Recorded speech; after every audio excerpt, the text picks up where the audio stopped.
이 주일 맞이해서 모든 우리 믿음의 부모 되신 모든 분들을 주의 이름으로 축복하고, 또 함께 또 섬김과 또 사랑으로 또 부모를 생각하고, 또 부모를 향한 그런 애틋한 그런 마음들을 품고 사는 모든 우리 자녀들에게 언제나 주님의 은총이 가득하시기를 축복합니다. 세월이 흐르고 연로하신 부모님을 두신 분들도 계실 거고, 또 일찍 부모를 여의고, 또 이제 자신이 부모가 돼서 또 자녀들을 키우고 또 손주들까지 보신 분들도 계십니다. 대부분의 부모님들이 다 그랬듯이, 특히 우리나라 이전의 세대들은 다 희생과 그 노고들이 너무나 많이 있었죠. 말로 다 설명을 다 할 수 없지만, 이 분명한 사실은 우리 주님께서 이 모든 것을 다 알고 계신다는 것. 신앙생활하면서 가장 큰 유익 중에 하나가 있다면 그냥 되어지는 모든 일들을 주님이 아신다는 것. 아픔도 있고 기쁨도 있고, 바람도 불고 눈보라도 몰아칠 때도 있고, 이렇지만 우리가 걷는 그 발걸음마다 주님이 글쎄 모르겠어요. 바로바로 역사하실 때도 있고 침묵하실 때도 있지만, 분명한 것은 그분이 이 모든 것을 알고 계신다.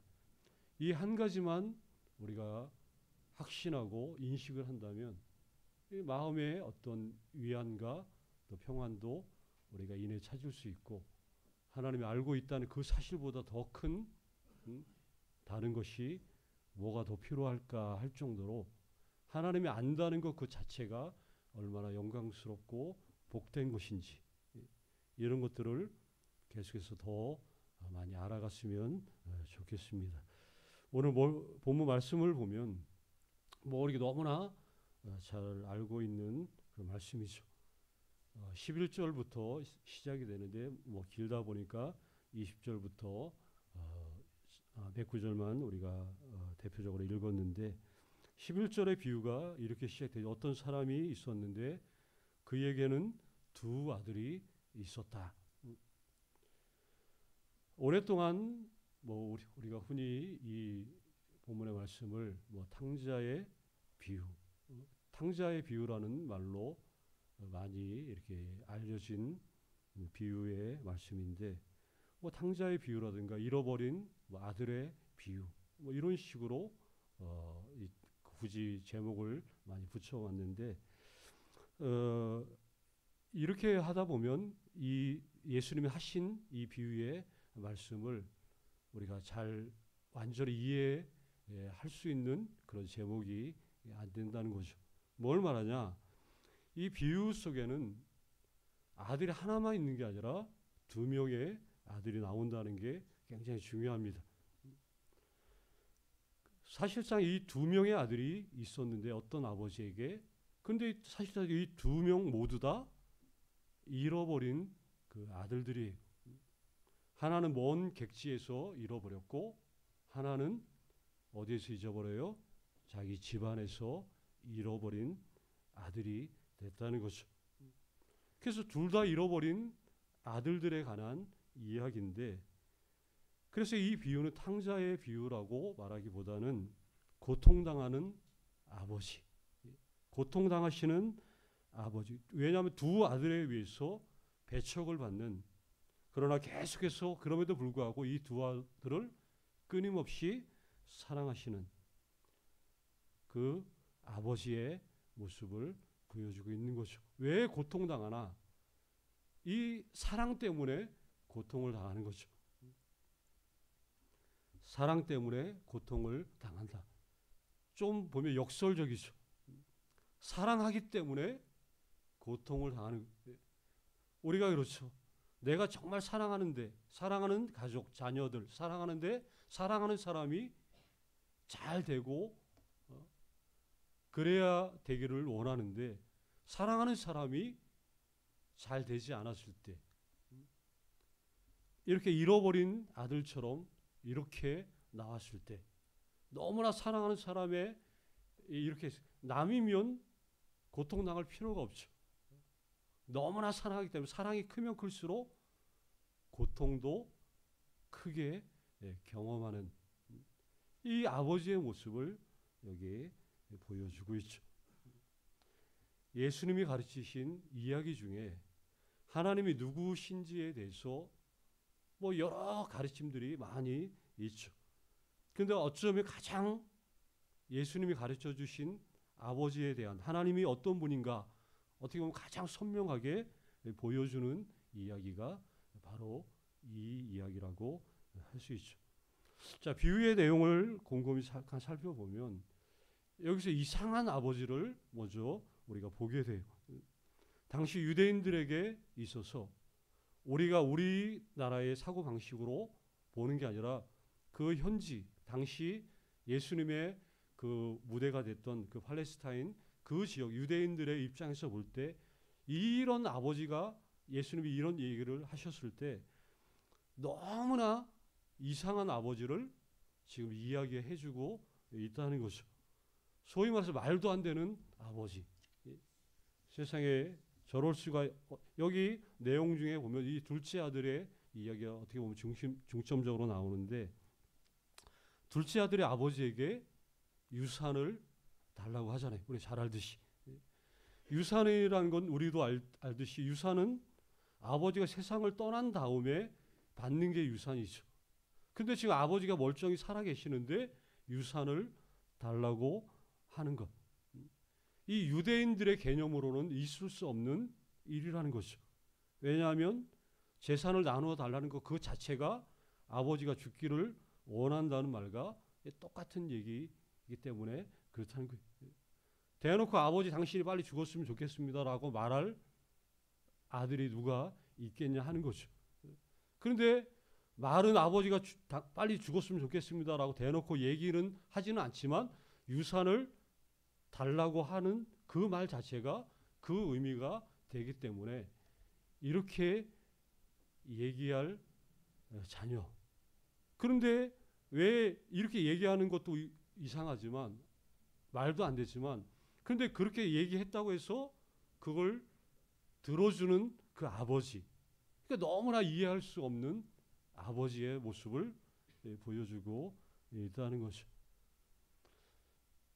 제가 이제 공부를 하면서 그 케네스 베일리라고 하는 그 유명한 유명하지는 않은 학자가 있어요. 학자. 이분이 한 40여 년 이상을 그 고대 이제 군동 지역, 중동 지역에서 한 40여 년을 살면서 그 사람들의 어떤 생활 방식이라든가 그 사람들의 문화 계속해서 내려오는 그런 전통들 이런 것들을 문화를 습득하면서 그걸 토대로 이제 성경을 해석하고 책을 쓰는 아주 독특한 이 학자가 있어요. 이분이 그 현지에서 지금 현지에서 이 둘째 아들의 요청 이 이야기를 그 사람들한테 물어본 거예요. 중동 사람들한테 물어본 거예요. 그래서 그 사람들의 반응을 수집하는데 그 책에 보니까 이런 내용이 있어요. 수집한 내용이 있어요. 한번 여기 화면에 한번 보시면 알겠지만 어떻게 이분이 물어본 거예요. 중동 사람들한테 여러분의 마을에서 이런 요구를 하는 사람을 본 일이 있습니까? 했더니 뭐라고 나와요? 아니요. 그럴 수가 있나요? 이게 깜짝 놀라는 거죠. 아니, 그렇다면 그러한 요청을 할 수 있다고 생각합니까? 이렇게 할 수도 있지 않나요? 라고 물어봤더니 뭐라고 얘기해요? 정신 나간 일이죠. 그럴 수는 없다는 거죠. 그러면서 만일 누군가가 그럼 그랬다고 합시다. 그러면 어떻게 되겠습니까? 했더니 뭐라고 나와요? 아마 아버지가 그 아들을 쳤을 겁니다. 그렇고 말고요. 왜 그렇죠? 하니까 그러한 요구는 아버지가 죽었으면 좋겠다는 그런 뜻이니까요.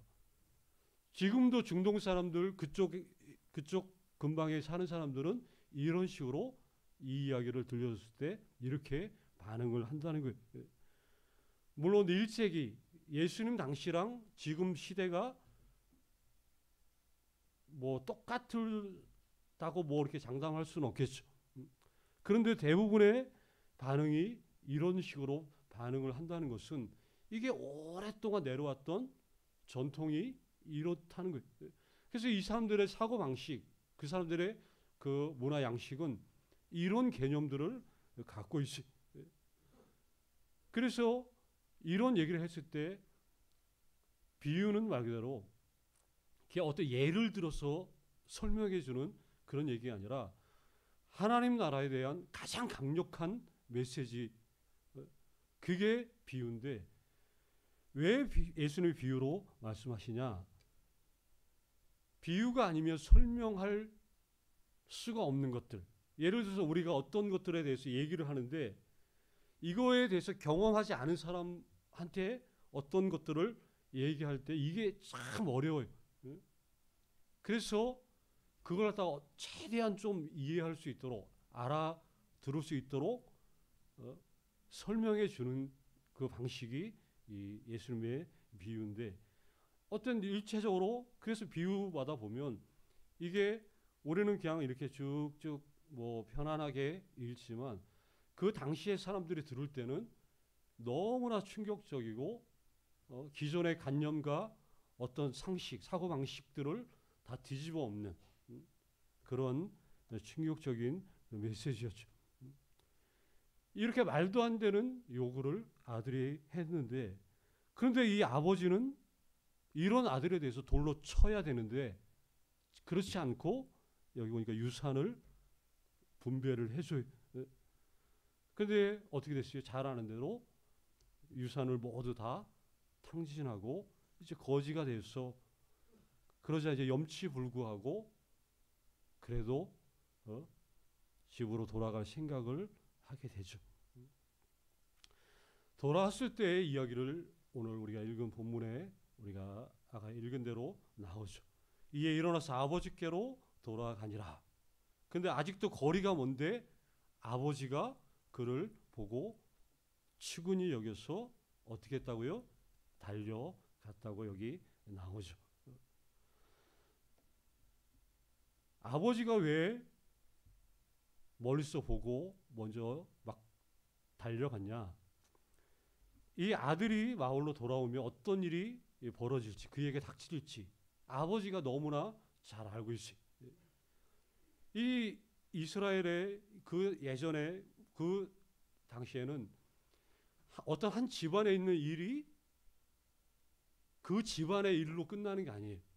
이게 연대성이 있어요. 공동체성이 있어가지고 그 자그마한 마을에 어느 집에 숟가락이 몇 개 있는지까지 다 아는 그런 시대, 그런 상황 속에서 여기에 아들이 이렇게 했다는 걸 누가 동네 사람들이 다 알고 있죠.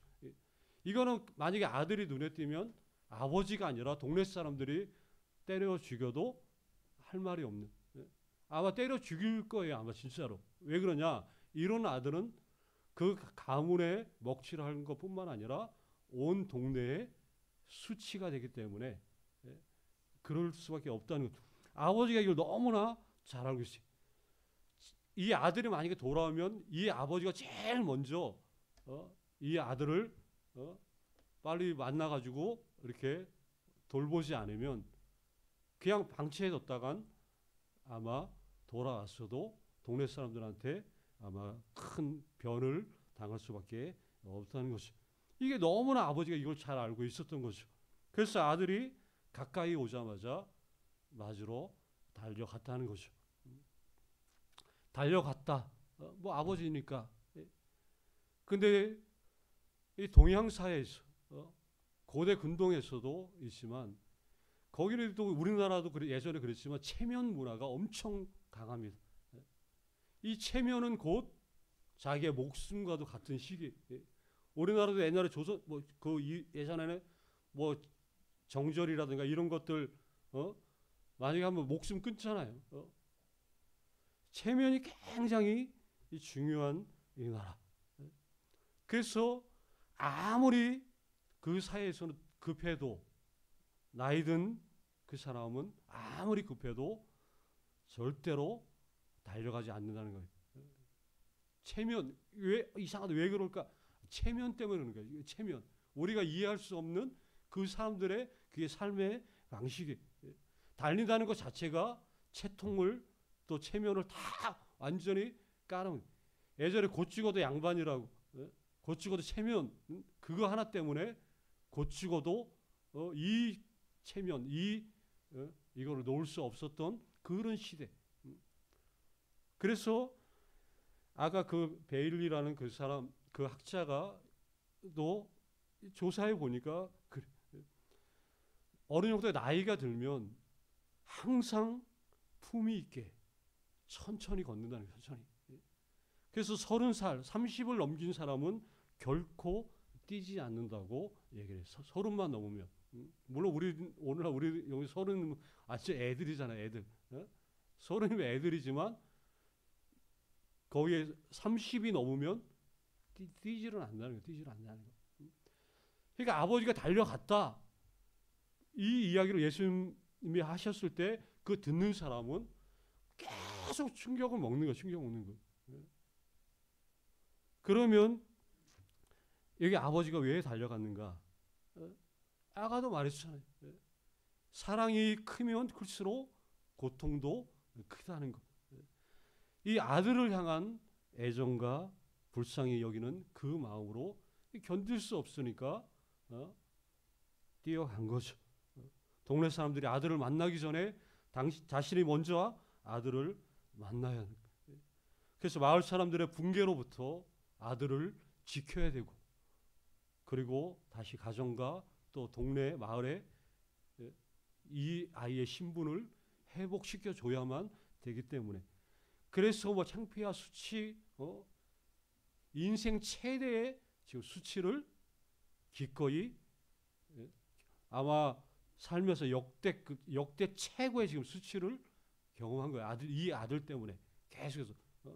당시 대놓고 죽었으면 좋겠다고 하는 아들한테 돈부터 나눠준 것부터 시작해서 계속 최악의 이런 수치를 당하면서까지도 동네 사람들을 보는 앞에서 이렇게 달려갔다는 것. 그러니까 하나님의 아버지의 사랑. 우리가 하나님 하면 딱 사랑. 그러니까 하나님의 사랑은 이런 사랑이다. 뭐 우리가 알지만 또 이렇게 말씀을 통해서 하나님의 사랑은 이렇다 하는 것들을 우리가 알게 되는 것이죠. 사랑을 허비하시는, 사랑받을 만한 자에게 사랑을 베풀어야 되는데 그렇지 않기 때문에 사람들은 이게 충격인 것이죠. 우리도 마찬가지죠. 저거 정말 막 극도로 저거는 도저히 사랑할 수 없는, 그런데 사랑할 때 그 역설적인 어떤 효과, 영향력 이런 것들이 더 커지는 거죠. 그 예전에 그 영화 그 아마데우스라고 모차르트 이야기, 거의 살리에르라는 궁정 그 악사들 그런 이야기 있는 그 영화가 있어요. 이 살리에르가 볼 때, 모차르트를 볼 때마다 이게 너무 이해할 수 없는, 하나님에 대한 이해할 수 없는 그런 부분들이 있었던 것이죠. 뭐냐? 자기는 그렇게 열심히 기도하고 노력하고 애쓰는데, 그런데 저 개망나니 같은 저 봐도 저거는 진짜 그런데 저런 사람에게 하나님이 왜 이렇게 재능을 쏟아 부어주시는지, 왜 저렇게 노력도 안 하고 저렇게 막 살고 저렇게 추잡한 저 사람에게 저렇게 위대한 작품들이 쏟아져 나오는지. 그러니까 이거에 대해서 너무나 하나님 앞에 이 불공평한, 너무나 이게 허락이 안 되는 거예요. 그래서 막 나중에 십자가 그거 막 이렇게 집어 던지잖아요. 그러니까 아버지의 사랑이 이런 거죠. 여기 아들 이야기. 그런데 이 아들 누가 봐도 사랑할 수 없는 그런 아들인데, 근데 그렇게 쏟아붓는 그 아버지, 마을 사람들보다 먼저 만나서 나중에 뭐 가락지 끼우고, 가락지가 뭐예요? 그거잖아요. 그 자기 상속자 뭐 이런 개념이잖아요. 이게 아버지 반지 끼워주고, 또 송아지 잡아서 잔치를 열어서, 이 아이는 우리 집안의 아들이다, 문제 없다라는 것들을 동네 사람들에게 천명해주고, 잔치를 통해서 이 아이가 말 그대로 아무 문제 없다는 것을 한 번 더 천명해주고 이렇게 회복시켜주는, 이게 아버지의 사랑이. 그래서 하나님이 어떤 분인가, 예수님이 이 이야기를 통해서 우리가 믿는 하나님이 어떤 분인지 이렇게 충격적으로 가르쳐 주신다는 거죠. 인간을 사랑하시되, 아니 나를 사랑하시되 외아들을 내어주시기까지, 심판과 징계에 앞서서 참고 기다리고 용서하시는 그 사랑으로 다가오신다는 거죠. 왜 어버이 주일에 이런 아버지 하나님에 대한 이야기를 하는가? 부모님들이 이와 같다는 거죠. 저희가 항상 말하지만 부모님은 하나님과 같은 분이에요. 쉽게 말하면 자녀들은 부모님은 하나님처럼 알고 이런 마음으로 살아야 된다는 것이죠. 왜냐? 부모님 자신이 하나님처럼 자녀들에게 그렇게 하기 때문에 그런다는 것이죠. 그래서 다시 한번 우리 부모 되신 분들 축복하고, 그리고 또 부모 계신 분들한테는 또 더 한번 하나라도 더 잘 할 수 있도록 예수님 안에서 섬기고 또 사랑하고, 이런 아름다운 그런 가정들을 우리 그리스도인들이 이렇게 세워 나가야 한다는 거죠. 우리가 주기도문에도 제일 먼저 간구하잖아요. 하늘에 계신 우리 아버지. 그러니까 아버지 딱 할 때 벌써 그냥 모든 것들은 벌써 얘기가 끝나는 거죠. 어쩔 때는 기도도 안 나올 때도 있어요. 그때 한마디면 되잖아요. 아버지. 그러면 뭐 기도가 다 그 모든 총체적으로 이 한마디에 다 담겨 있어요. 길을 가다가 차를 타고 어디를 가다가 아버지. 그러면 그 속에 나의 모든 내가 원하는 것, 내가 바라는 것, 소망하는 것, 그리고 나의 모든 머리부터 발끝까지 모든 총체적인 부분을 그분은 아신다는 것이죠. 예수님 이전에 한 번도 그 누구도 하나님을 아빠라고 부른 적이 없어요. 근데 예수님이 하나님을 아바라고 부르시면서 너희도 이렇게 기도해라 하면서 하늘에 계신 우리 아버지. 뭐 단순히 뭐 주문이 아니라 이런 관계, 우리와 하나님과의 관계가 이런 관계다. 언제든 부를 수 있는, 아무 때건 부를 수 있는, 심지어 하나님 앞에 죄송하고 부끄러울 때도 아버지 이러면 그냥 되는 거죠. 이런 관계가 형성이 되어 있다는 것, 이게 얼마나 큰 축복이고 은혜인지.